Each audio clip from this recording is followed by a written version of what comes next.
So the last talk for this afternoon is by Jacob Hilton from the Alignment Research Center on formal backdoor detection gains and deceptive alignment. Thank you. Thank you very much for having me. So today I'll be talking about our work on backdoor detection. So this is a theory talk, but I actually have more of an ML background. So hopefully I'll make things accessible to the ML people in the audience and to the theorists. Please, hopefully I don't go too slowly. Please bear with me. This is joint work with my... okay. With my colleagues at the Alignment Research Center. So for those of you who are not familiar with us, which I imagine is quite a few of you, we're a small nonprofit based just down the road in downtown Berkeley. We're 6 full-time researchers at the moment.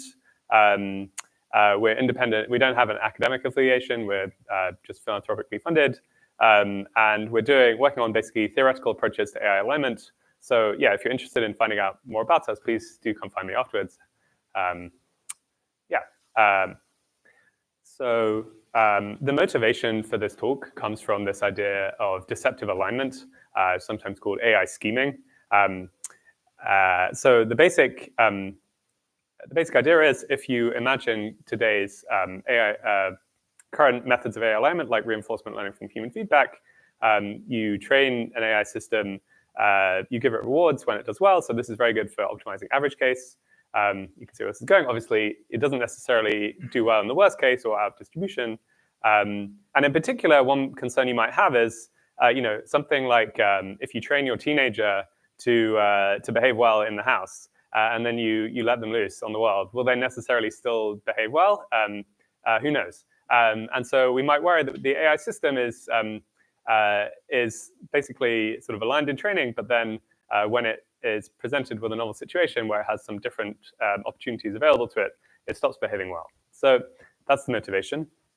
And similarly to the previous talk, we're going to study this from the perspective of backdoors. So there'll be some repetition, but just to recap, the idea of a backdoor is you have an ordinary training process, and you have an adversary who has some way to modify the training process. And the adversary is trying to insert a backdoor. So they're trying to produce a model which is very similar to the ordinary model, except on some very specific input. So in computer vision, we might imagine that if there's some strange texture that it's invisible to the naked eye, maybe the model all of a sudden behaves very differently. Or with an LLM, maybe there's some secret password you give it, and then it suddenly starts behaving very badly, and the adversary has inserted that behavior on this particular password. And so what's the connection to deceptive alignment? So the rough analogy is that we're imagining this kind of this out-distribution behavior where the model misbehaves is a bit like a backdoor in a model, in the sense that we have these 2 models which behave very similarly. The nice model that we wanted and the model that we didn't want. And on distribution, they behave very similarly. Just like in the backdoor case, the backdoored model and the original model behave very similarly.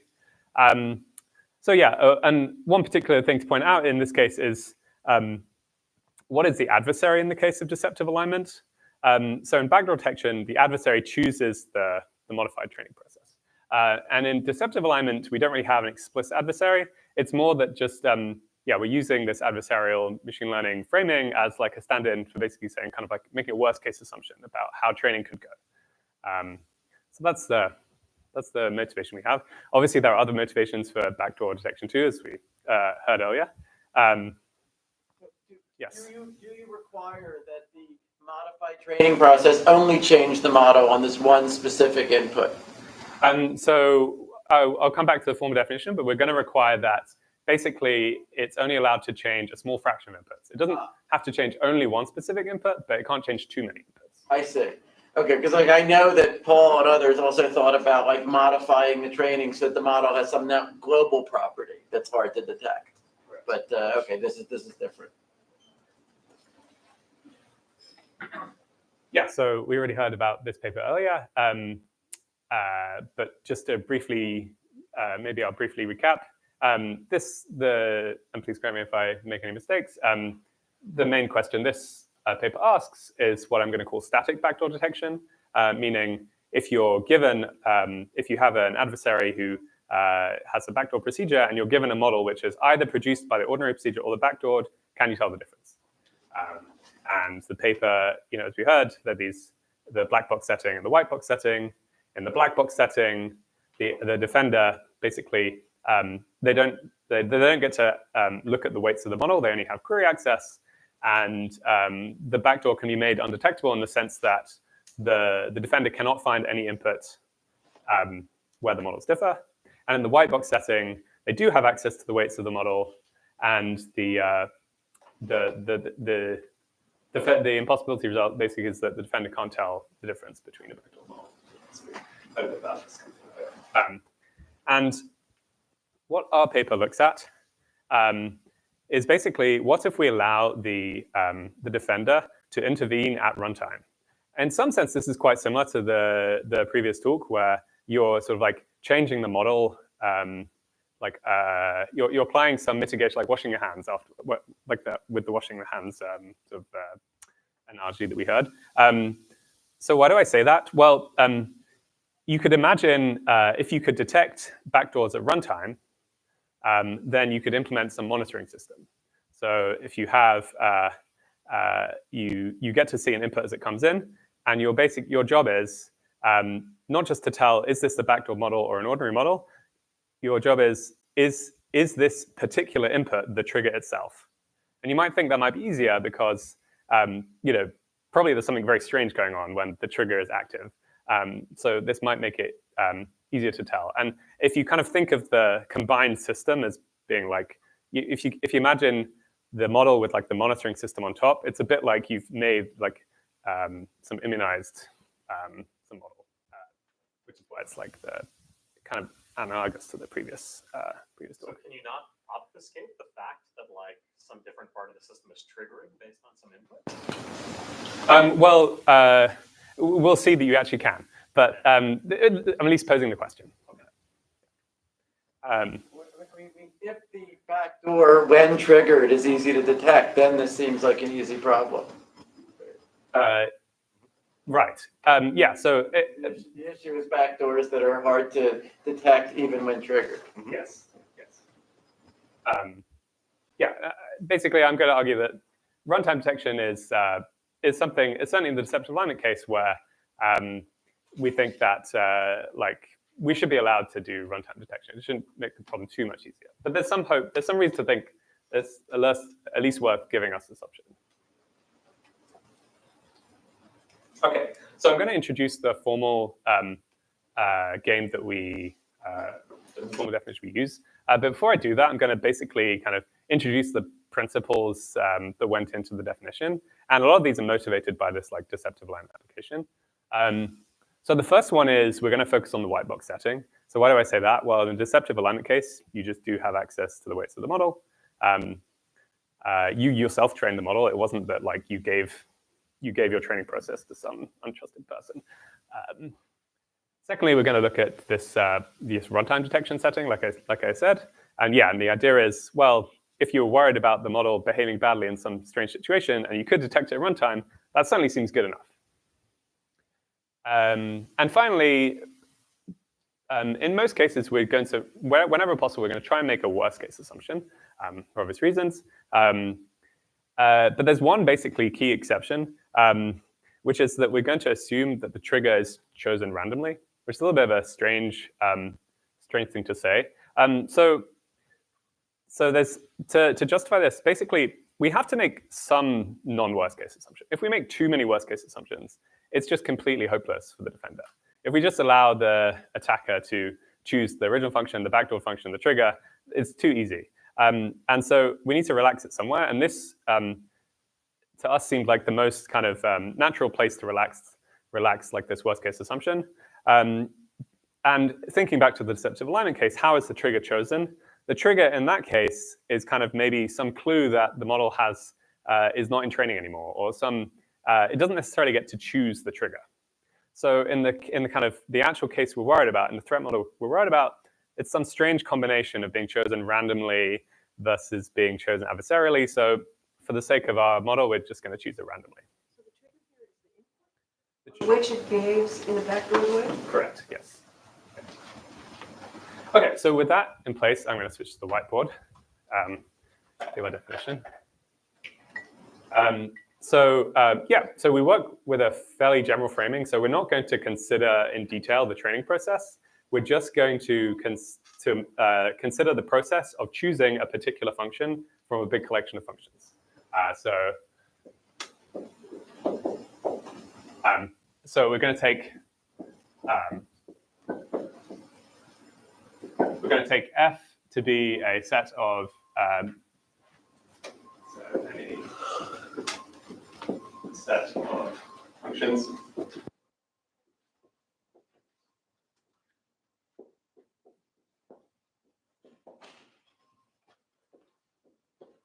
Okay.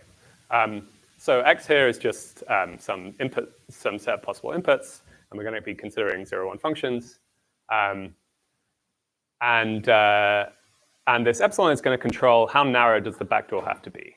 So it's going to basically the attacker is only going to be allowed to change epsilon fraction of inputs. Okay, so we're going to say the dynamic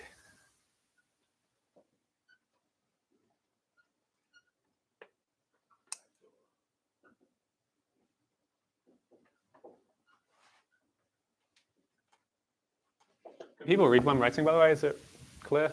Should I write bigger or smaller? Okay. Step 1.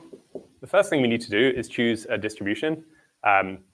So this is going to, we're saying that the backdoor has to be narrow according to this parameter epsilon. To measure like how big different parts of input space are, we need some distribution over the input space. And because because according to C, we're going to be worst casing, we're going to let the attacker choose the distribution. You could consider the whole problem parameterized by D, but for now, we're just going to say the attacker gets to choose the distribution as a worst case assumption. So the attacker, which I'm going to abbreviate ATK, chooses a distribution D over X.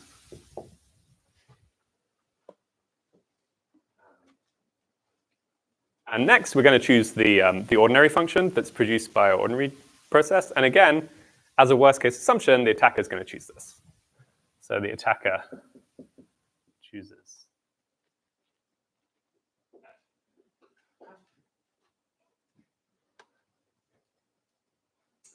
So this is the ordinary function.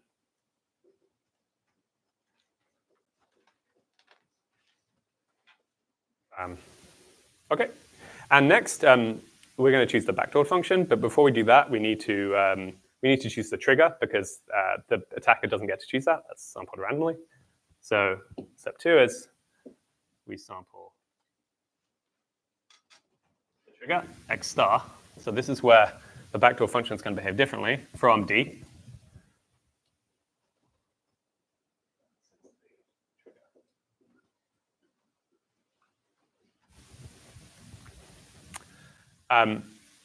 Okay, and now we can choose the backdoor function. So again, it's going to be the attacker who gets to choose this. So attacker chooses F star, which is going to be our backdoor function. And it's going to have, I did not leave them, I'm going to be leading. From the same class or outside? Same class. And the 2 requirements are, it has to be close to F. So probability of a randomly sampled X that the functions agree or disagree on X has to be small, and there's epsilon. And it has to differ on the backdoor itself. So F of X star not equal F star. Okay. So now everything's set up. All we have to do now is let the defender do their runtime detection. So defender gets either the original function with a randomly sampled input, or the backdoored function with the backdoored input, and must distinguish.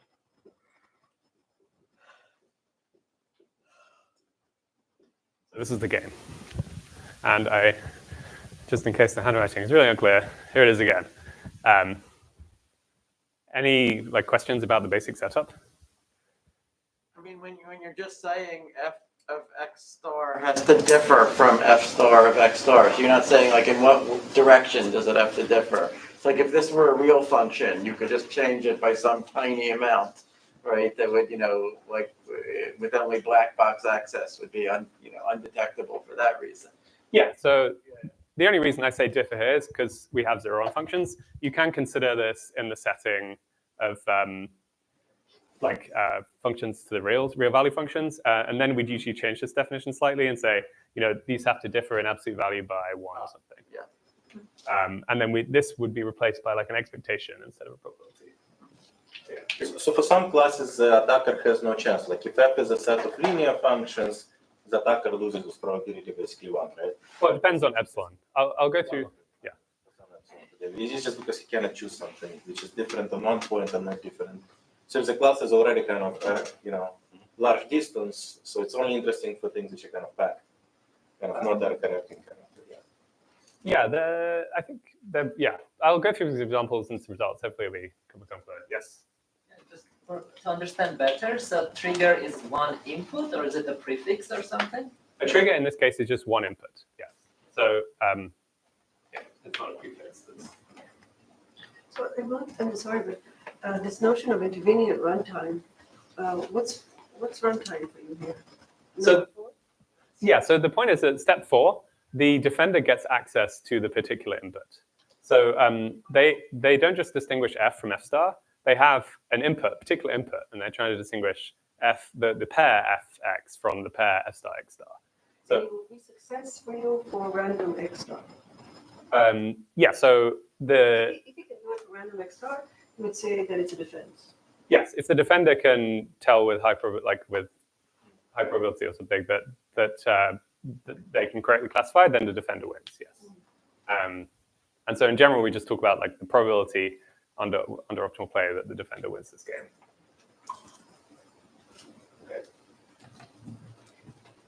Okay, I'm going to go through an example. This may be a bit pedestrian to the theorist here, that hopefully it will have. This is probably going to be hidden behind. Okay. Maybe I'll just erase this since I already have. Oh yeah. Okay. Yeah. Yeah.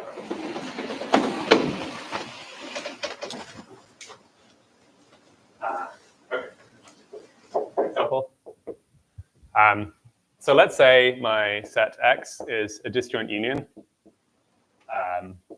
of D sets. And I'm just going to take F to be the simplest thing you could imagine. At least it's just going to be any possible function as long as it's constant on these sets. So F is functions 0, 1 that are constant on all xi. Okay, these are all non-empty. And so this is an F. We can play this game for different values of epsilon. Okay, so just to draw a nice picture to make things clearer, we have our D sets. And then a choice of a function from this class is just a choice of zeros or ones for each of these sets.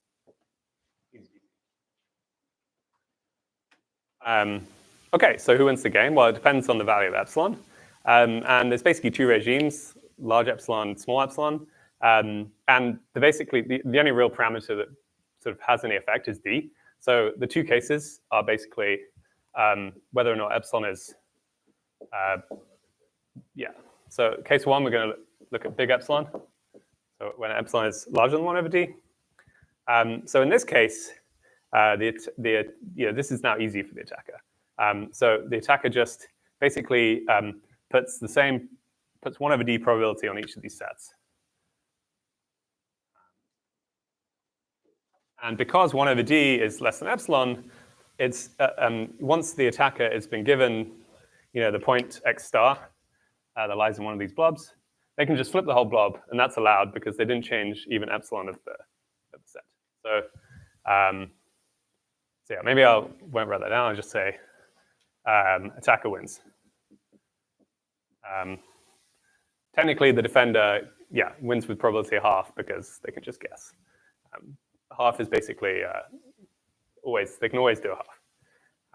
And in the other case, less than 1 over d. So now what does the attacker do? Well, they really, they want to avoid the case where one of these blobs, so maybe I'll erase these 1 over d's because then they do something else.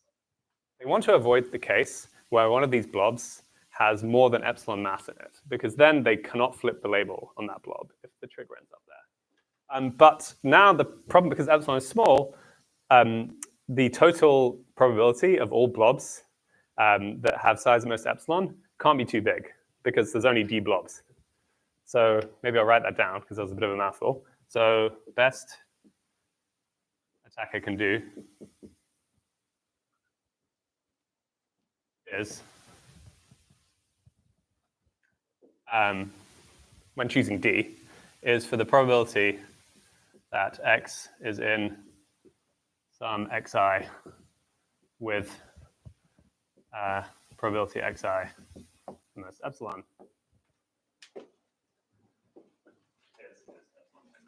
This is just basically saying there are d blobs, where this is just shorthand for probability that x is xi. And the way we set up the game, we say if the attacker fails at step 3, they just lose immediately. And so whenever the randomly sampled point is outside of this epsilon d region, the defender just wins by fiat. And so the defender now can win with probability defender wins with probability at least 1 minus epsilon d. So the thing that I'm not sure, why should f star be in f? In your example, it seems like what he would do, why does he have to keep it constant on the entire blob, or is it like easily detectable? I guess you're saying for this concept class, I mean, is it easy if the sets are kind of weird? Is it easy to like detect that the thing is constant on each xi? I mean, I think the case I'm imagining is that f is just like the space of all possible neural nets with a given architecture, and so the main point of f is to specify like what is the architecture we're using, and then one way or another, our training process is going to produce something with that architecture. So that's maybe the thinking behind the definition. Okay. Right. I will.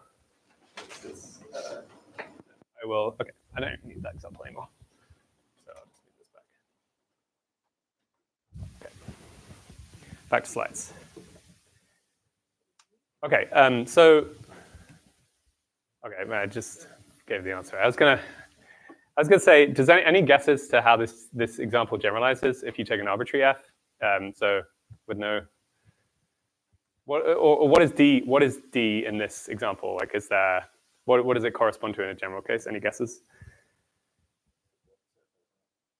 So d in that case is the VC dimension of the function class. So in general, that's what we see. So just as in this example, we had this changeover point of 1 over d. In the general case, in the absence of computational constraints, we'll add those in a minute. Just looking at the statistical setting, so there's no computational constraints, the changeover point is 1 over the VC dimension. So this is the first theorem in our paper.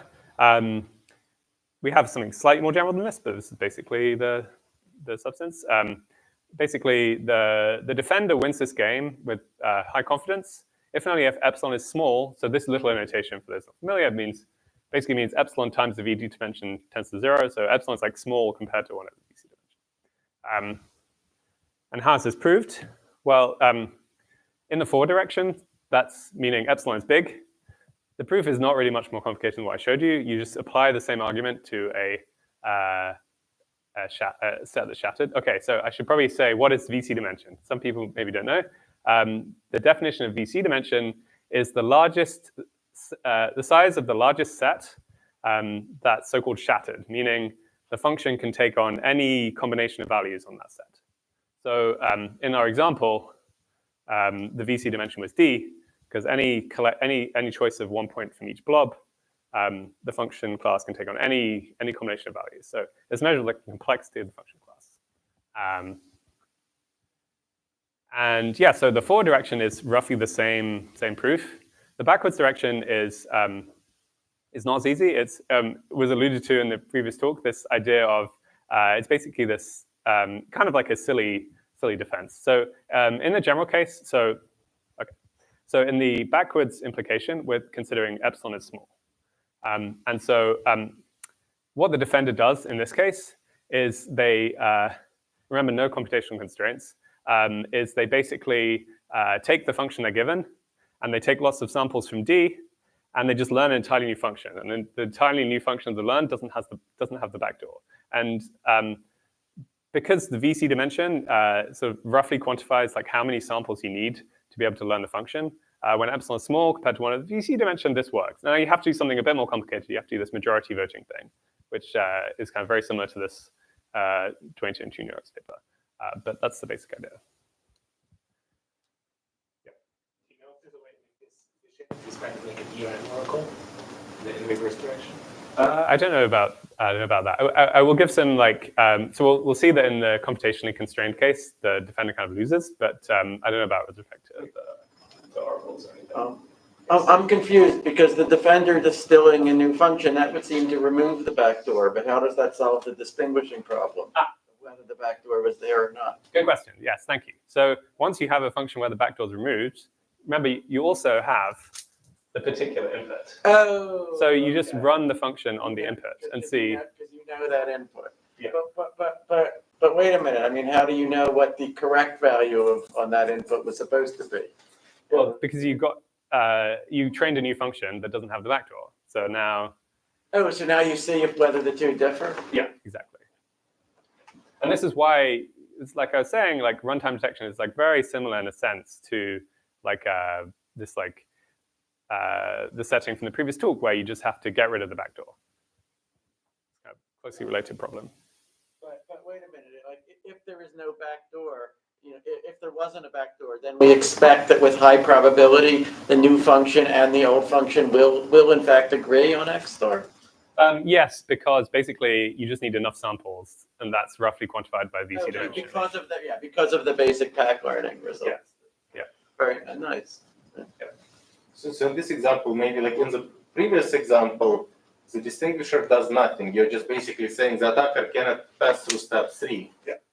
But in the new example, is there an example where distinguisher actually does something? Well, all your examples like the distinguisher is not. It's like basically you don't need to put a distinguisher. The attacker cannot pass step 3. Basically, if the attacker goes to step 4, distinguisher loses. Or if the attacker cannot satisfy this condition, so I'm trying to. Do you have an example where distinguisher is interesting? Yeah, I think. Well, maybe I'm misunderstanding. In this example, the distinguisher is basically always loses. It's just he's hoping you don't get to him. So it's like it's like a backup who hopes he never gets to play the game. That's a quote. Yeah. In the more interesting example, is the defender actually doing anything? Yes, I'm pretty sure. I think I'm going to struggle to just write down one on top of my head, but I think it's yeah.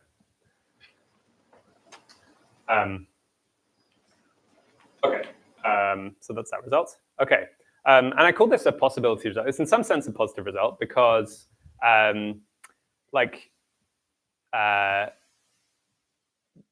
the VC dimension is kind of like, yeah, arguably it's like roughly the limit at which you should, which we can kind of ask the sort of, like this assumption on the right is kind of like a reasonable assumption to make. Okay, so right now I'll move on to the computational case. So now we have polynomial. We're going to we're going to require that the defender runs in polynomial time. So this is the definition we have of like an efficiently defendable function class. So it's basically that the defender has to win using a polynomial time algorithm, and whenever epsilon is small enough. Now, how small does epsilon have to be? In the statistical case, the kind of like the appropriate threshold is like the VC dimension. In the computational case, we're just going to require it to be like polynomially small. That's kind of like the appropriate sort of corresponding definition, I would argue, in this case. And polynomial in n, where think of n as like the number of bits you need to specify a point from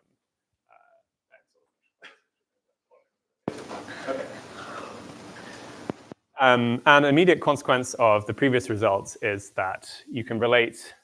I'm not going to define pack learning here, but for those familiar with it, you can relate efficient defendability to pack learnability, efficient pack learnability, which is basically the same argument as the previous proof, except now we just use an efficient learning algorithm instead of a general learning algorithm that's not necessarily efficient. But this isn't super comforting because, of course, most interesting function classes are not efficiently pack learnable. And the other main result of the paper is this negative result, which basically says that if you look at polynomial-sized Boolean circuits, it's not efficiently defendable. And so I don't have time to go into the details of the proof, but it combines. So we use two like cryptographic assumptions, indistinguishability of obfuscation and one-way function.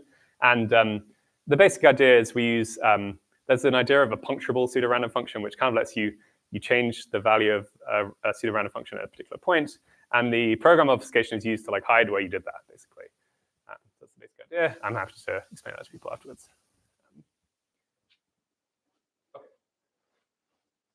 So what happens if there's different runtime bounds on the attacker versus the defender? Like somehow if my defender is limited to some very small running time, but it's not enough to learn the thing from scratch? The defender, you mean? Sorry. Yeah. Yeah, so I think in general, we only really consider unbounded attackers, kind of as, I guess, a worst case assumption. And then, this is basically showing that this result is basically showing that when the defender is bounded, so they don't have the capacity to relearn the function, now actually the attacker wins. Okay. And again, this is assuming black box access? No, this is still white box. Oh, okay. So the attacker gets in both cases to control the circuit, because otherwise, the defender would just look at the circuit and see if IO had been done to it. So both F and F star have had OA done to them in this case. Good. Got it. So they can't just look and see if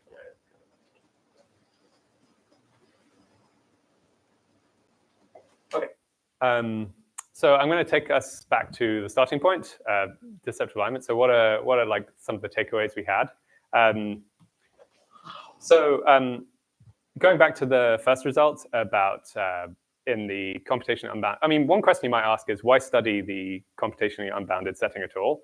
To which my response would be, well, maybe you can learn something interesting. Maybe in practice there are algorithms which are efficient and kind of approximate the kind of things you would do in the unbounded case. Just like in practice NML, we don't really have we have efficient learning algorithms that perform better than like you'd be able to prove. But if we actually look at the particular defense that comes up here, it's not very encouraging from a deceptive alignment point of view because the defense just learned the function again. And if the entire threat model was that we were worried about there being some kind of deceptive alignment like backdoor when we learned the function, we haven't done anything. On the other hand, we can maybe take something away, which is what did relearning do? It kind of like smoothed out the function. It did some kind of like regularization. And we have some more exploration of this idea in the paper where we look at like an alternative defense that doesn't involve relearning. And so maybe this is a clue that some kind of regularization is helpful in practice for this problem. Whether that's like KL regularization that's used in RLHF, where you're like constraining the model in some way to be like similar to a safe policy and things like that. So obviously we also have this impossibility result. What's the takeaway there? Well, obviously, it's not very encouraging from a worst case point of view. But again, we can kind of look at the actual attack and ask whether we're worried about it. So what is the attack? Well, you have to do this, this funky indistinguishability obfuscation. Now, if you give me a real neural net, it's definitely not had I/O applied to it. It's like, so is this like, do we care about this? Well, I don't know. Are neural nets kind of obfuscated in some sense? Perhaps they are, because it's quite hard to tell what's going on. But I think the real source of hope, is that if you know the secret key in this cryptographic construction, the defender, if they knew the secret key, could actually defend.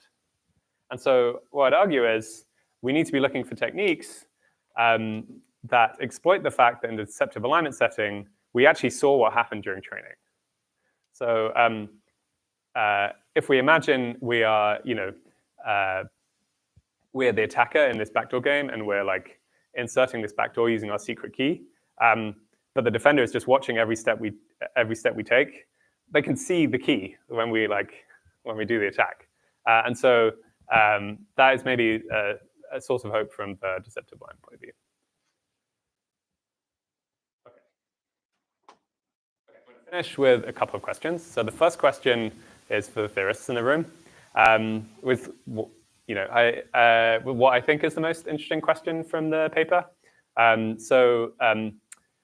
We know that efficiently pack-learnable functions are efficiently defendable, and we know we have some like artificial examples, at least relative to a random oracle, that the converse doesn't hold, but we don't have any really natural examples. And so a possible candidate for something which is efficiently defendable but not efficiently pack-learnable is Boolean formulas rather than circuits. So in other words,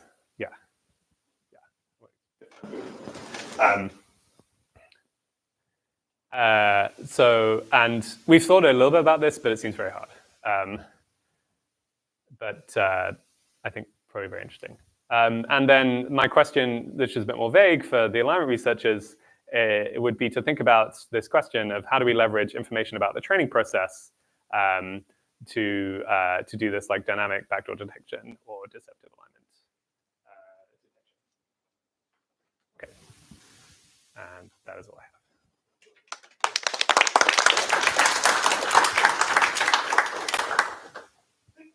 So we have a reception now. People can ask questions or ask the person in the reception. Any questions?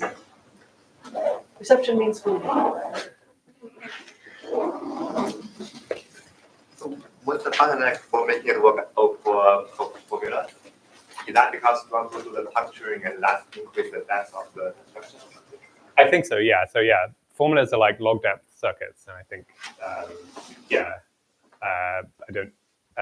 I don't think that we can apply our construction in that case, but yeah. Do you know classes of infinite dimension which are not pack-learnable but are defendable in a statistical sense? Let me think about that. So if you ask like a complexity kind of question in terms of minimal assumptions for, I forgot how you call it, but the thing where the attacker wins, like the stuff that you can do with obfuscation, can you argue in order for the attacker to win on the functions like this? I mean, what are the minimal?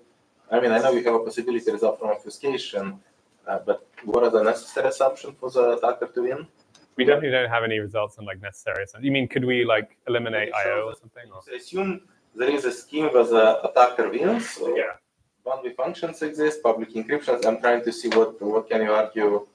You can argue from that. But we haven't tried that. That's I would guess it's quite hard, but we haven't really tried that much. And maybe on the defense side, I'm trying to see, I mean, maybe how to interpret the UBC dimension result. In this kind of setting, if the attacker loses, you say if something is pack-learnable, attacker loses, the converse is false, I assume, or there is some kind of gap? Yeah, so so in the maybe looking at the computationally bounded case where we can talk about like efficient pack-learnability and efficient defendability.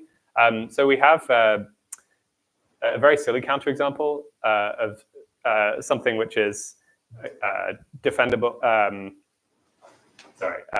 defendable but not pack learnable, which is just like random functions. Because basically, if you take random functions, there's usually not a nearby function that lets you insert the backdoor. So it's kind of like the trivial case where the attacker just can't even make a move. Even that is relative to a random oracle. So we don't even have like under OWF or something, which I think would be interesting to maybe prove. So I've been very interested in the situation where like the safetyists are on the attacker side, because they're trying to insert a backdoor by which a model can be controlled later, if it gets out of hand or if it falls into the wrong hands or whatever.